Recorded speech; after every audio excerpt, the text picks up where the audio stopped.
Hey, what up, everybody? It's your boy Cheesin', and I thought in this video I'll talk about the House of Russell that aired last night. I mean, it was a crazy night last night. Like, you had the House of Russell, MJ at 50, and then you had, for some reason, Charles Barkley being interviewed by Ernie for whatever reason. Even though I like the interview, I'm just, playing around with it. But I guess the whole lesson of that is, kids, if you're going to play basketball, win championships. Be like Bill Russell and Michael Jordan.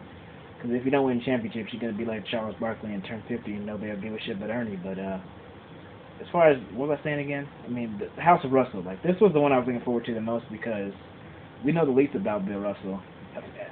As far as me personally, I don't really know much about Bill Russell. But I feel like as far as the NBA fan doesn't really know much about Bill Russell the person because he came out in a time where, basketball wasn't as popular as it is now. Because we always talk about, the Magic Johnsons and the Larry Birds and the Michael Jordans. But I think that the reason why we talk about them so much is because they came out at the perfect time when, basketball was kind of at its peak, whereas when Bill Russell was playing basketball, it was still kind of like this. It was still popular, but it wasn't like as popular as it is today. But I think the most interesting thing about the interview was that you got to see Bill Russell as a person. You got to see what he had to go through, like the whole, as far as him growing up as a kid, and then him in the NBA had to deal with kind of like a lot of racism in Boston, and you can tell that it still kind of bothers him to this day. The fact that a lot of fans in Boston were kind of racist against him, and I think it still kind of hurts him today because he lives in LA, and I think it's still something that he kind of deals with. But as far as what he had to deal with, one of the things was that the Boston Celtics, but they were the first team ever to have 5 black starters, which at that time was unheard of, and I think they had such low turnout of fans. They asked the fans, like, why don't you come to the games? Like, well, what can we do to make you guys come to the games? And I think like 60% of the fan base said that they, start all white players instead of all black players because I guess it wasn't wide enough for them, so they didn't want to go to the games. But it just shows you how crazy the times were back then compared to what they are now. Because if you start an all black team now, nobody really cares compared to then. Back then, people really were bothered by that. But the other thing that I found interesting was his relationship with Wilt Chamberlain.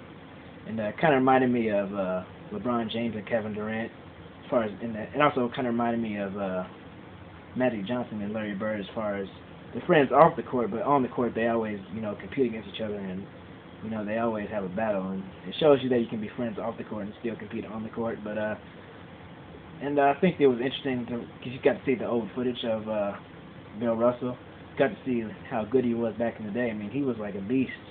I mean, he was a rebounding machine, and I mean, you just watch that footage, man. Like he was even today. I think he could still play against a lot of players today. But and I thought the other interesting thing was that he played with a chip on his shoulder. That he said kind of reminded me of Michael Jordan, and the fact that they both kind of felt like they were being respected enough. They kind of had similar motives and similar they had similar drives. I guess I should say that.